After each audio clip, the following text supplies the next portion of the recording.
Now go find out how much you cost. You cost how much? By the end of this video, you'll know exactly what I mean. Have you ever actually calculated how much it costs to be you? Not a theoretical cost, not what you think you spend, what it actually costs to keep your lights on, a roof over your head, and your subscriptions running maybe? Because like most young adults, your answer is actually probably nope. I have no idea what's going on. And to be honest, that can be normal.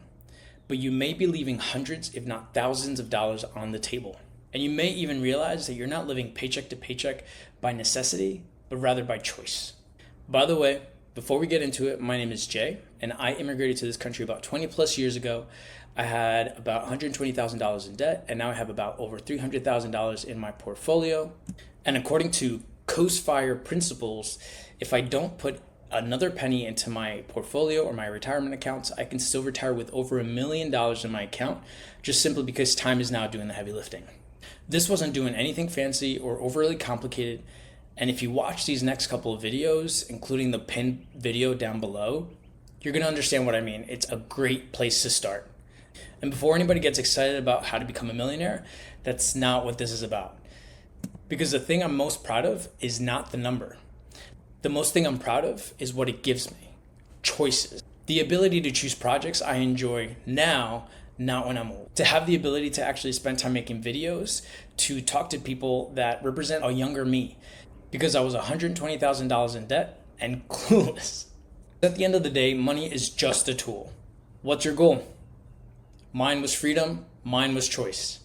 Maybe you want to travel more. Maybe you want your own apartment. Maybe you want to worry less every time you hear a sound coming out of your car. Maybe you want to start a business, and maybe you just want to help your parents. And maybe you just want the ability to say no. Whatever the reason is, hold on to it. Because budgeting isn't about spreadsheets. It's about buying options. And here's something that I want you to think about. Do you really want to save all of your money for old, retired version of you? Or do you have a sweet tooth like me and want to have your cake and eat it too? Because when you take control of your money now, you start to realize something.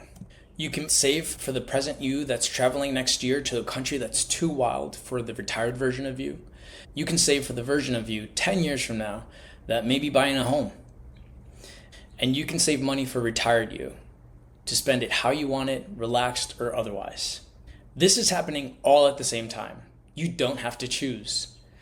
Present you deserves experiences, future you deserves opportunities, and retired you deserves a break. You've got to look out for all three. They're counting on you. And let's get uncomfortable for about 10 minutes. Because the reason most people feel stressed about money, including myself when I was younger, is that it felt mysterious. It felt out of reach. It felt impossible to learn. Anything mysterious can feel overwhelming. But here's what I learned. You're honestly nowhere near as unpredictable and unique as you think you may be. In fact, you're kind of basic. And I mean that in the most loving way. Most of us spend money in a very predictable pattern. It's just that we never look. So in your statements, you're going to look for things in three categories: needs, savings, and wants. That's it. Needs are things that are required for survival and functioning. Think rent, think groceries, think phone bill, think transportation. Savings is money for future you.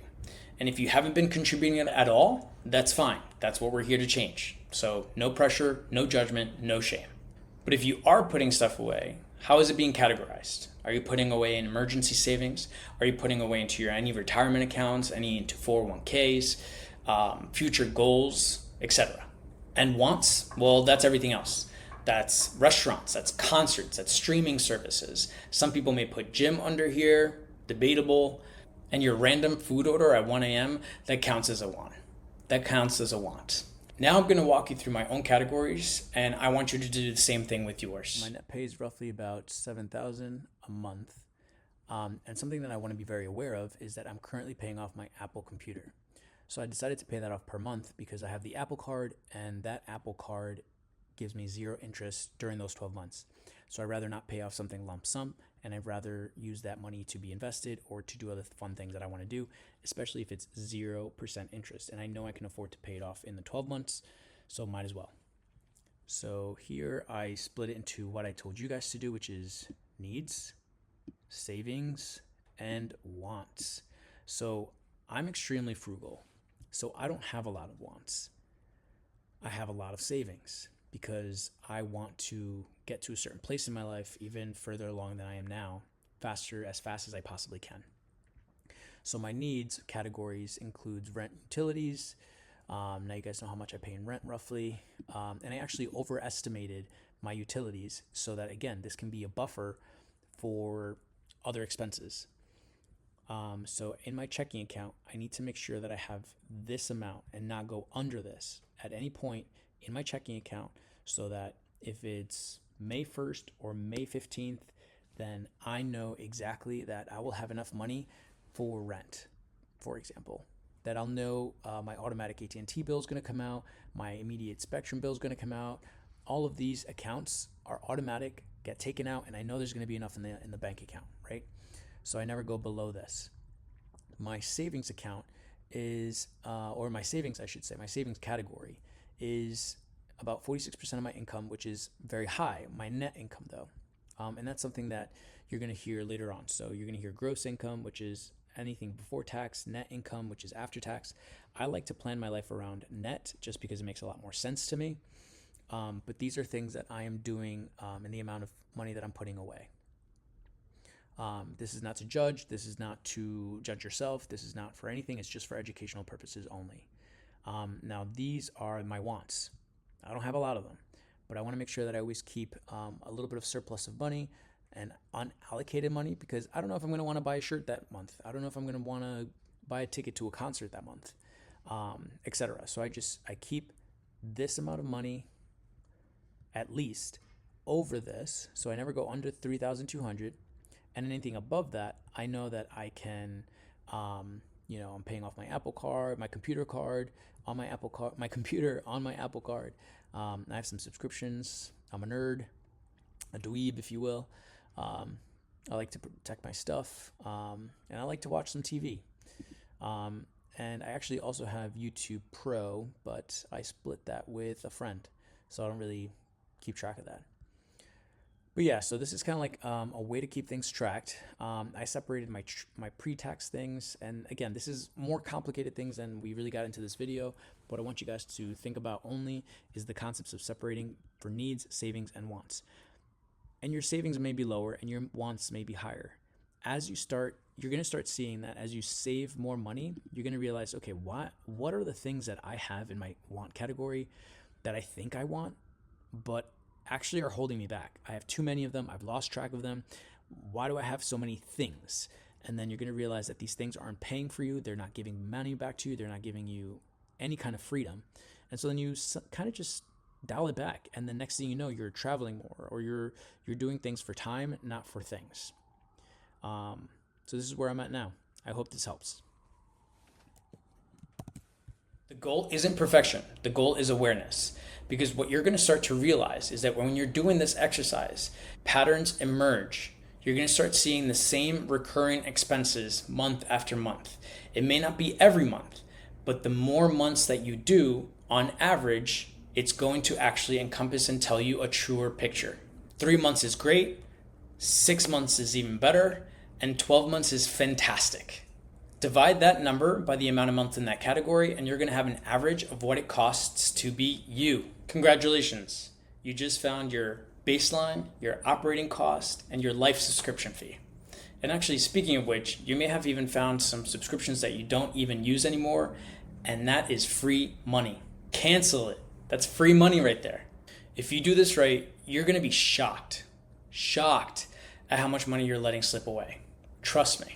And you may even realize that you're not living paycheck to paycheck by necessity, but rather by choice. So once you know those 3 numbers, here's what they actually mean. The number in your needs category is the number that represents how much should be in your checking account at all times. This is in order to make sure that you are covered. You never have to think, is rent due this week, or are my bills due 2 weeks from now? Will I have enough in my checking account? Because you will. Every single time, throughout the month, that's how much you are going to have as your baseline. Anything above that, now that's money we can work with. That's money that can pay down debt, that can grow wealth for you. That's travel money, that's opportunity money, that's investment money. And now you're going to be able to make decisions out of knowledge and not just guesses. And that's the moment where money starts feeling less stressful. It starts working with you, not against you. And you can relax your shoulders. Not because you suddenly became rich, but because you actually finally know where you stand. So if you are on your baby steps in the finance world, start here. Know your numbers. Ignore all the confusing jargon that you're going to hear. Just know your numbers first, and then play around with those numbers. Play around with those words. Because once you know your numbers, every other financial decision is going to be a lot easier. Emergency funds are going to make sense. Saving is going to make sense. Retirement is going to make sense. All of it. It starts here. Check the description and the pinned video below to find out what to do with your newfound money, as well as to find helpful resources on this topic. By the way, watch later if you haven't been able to do this exercise right now, because that's something that you have to do. And if you did do this exercise, congratulations. And make sure to save the next video so you can hit the ground running. And pro tip, go to your saved YouTube videos right now. I know it's a jumbled mess. I know it's going to be the wild, wild west of uncategorized videos that you'll get back to. I want you to do one thing. Create one category. Money, finances, financial independence, retire early, whatever you want to label it. And put my video, other creators' videos in there so that you actually have a place that is neat and tidy and that you actually get back to. Don't just consume. Act. Do. Create. Create some finance. Create some financial independence. Get out there. And if nobody's told you this lately, you're not bad with money. You just haven't been shown properly how to start from step one. Let's change that together. I'll see you out there, financially independent peer. Now go find out how much you cost.